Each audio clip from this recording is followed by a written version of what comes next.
Is it a bad thing to say that my first thought with this album was, damn, you know, Obituary have put out the best Slayer record in years.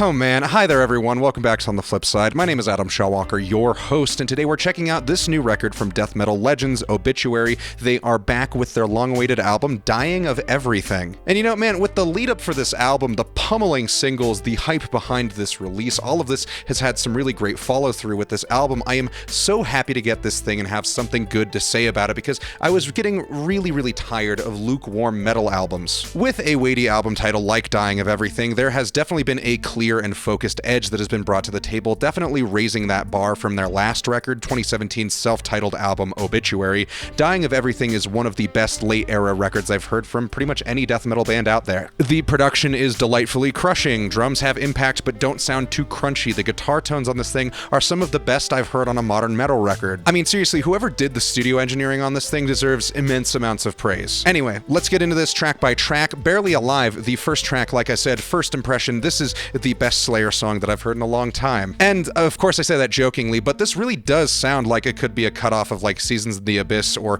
Hell Awaits with a more thoughtful and intuitive writing style. As an album opener, it's a great heavy track. I love the roaring death metal screams and tremolo picking. The pace here is absolutely blistering. And while this is not reinventing the wheel, they have assembled a very good wheel. The Wrong Time takes a sharp turn for the intro into this echo-heavy drum intro that kind of reminds me of a cross between like a Carcass track and maybe the drum production off of Cryptic Writings. It is very well put together, and past that intro there's these riffs that sound like you're actively descending into the pits of hell. The solos cascade into lakes of fire. It is a truly evil-sounding track in the best kind of way. Without a Conscience starts with more low, growling guitars, almost beat down like riffs that feel very southern thrash are the main driving force in this song. It is very Pantera. Again, production-wise, it is very crisp. There's a lot of great oomph behind this track that is very satisfying. War has one of my favorite intros on the album, with these atmospheric machine gun bursts and booming drums that are incredibly ominous. And you know, I don't really know what it is, but like sampling machine guns and artillery and shit like that is definitely a trope for metal, but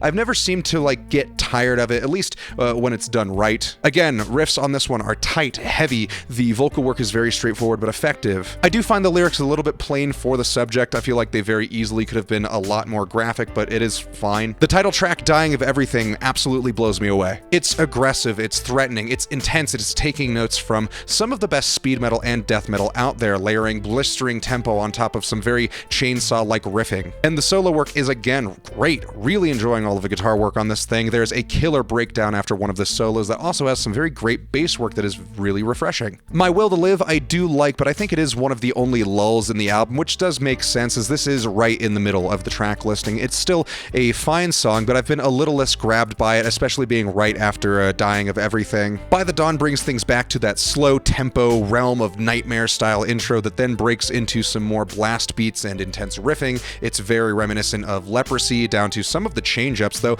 I can see that as more of a nod than a rip because they pull it off really well. Weaponized They Hate has these great cycling screams for the intro. The drum work here is non-stop, very much just hammering out the pain. I love the bridge work on this track. All of the transitions are incredibly smooth. Actually, that can probably be said for most of this record. Torn Apart has this great galloping tempo that is one of the best on the album. And it's funny how close they get to this thing on groove metal on this record without just completely giving into that style, and I'm very glad that they show some restraint by not doing that. Also, this song has some of the best solos on the whole album, absolutely killer all around. Be Warned is interesting as an album closer because it is one of the slowest tracks here with this very Conan-like style of sludge, which I do like quite a bit, but it does leave me wanting a bit more. I kinda wish that they had gone out with something a little more explosive. While I think that this is a good song, it does feel a little bit too weighty for its placement in the track listing. Anyway, this is easily one of the best modern death metal records in a while, definitely one of the best late-era Obituary albums. You know, I think a lot of death metal bands really struggle with the idea of advancing their sound to the point that they end up overstepping into areas that don't really fit the frame of the genre very well, and this album does a very good job of advancing and keening an edge that was already very sharp. I am really enjoying this thing. I think Dying of Everything is a very solid 8. Thank you all so much for watching. Let me know what you thought of this album in the comments below. Remember to like and subscribe. Check out my Instagram, my Reverb, and my Depop. Links to all of those are in the description below. Thank you all so much again for watching, and we'll see you on the flip side.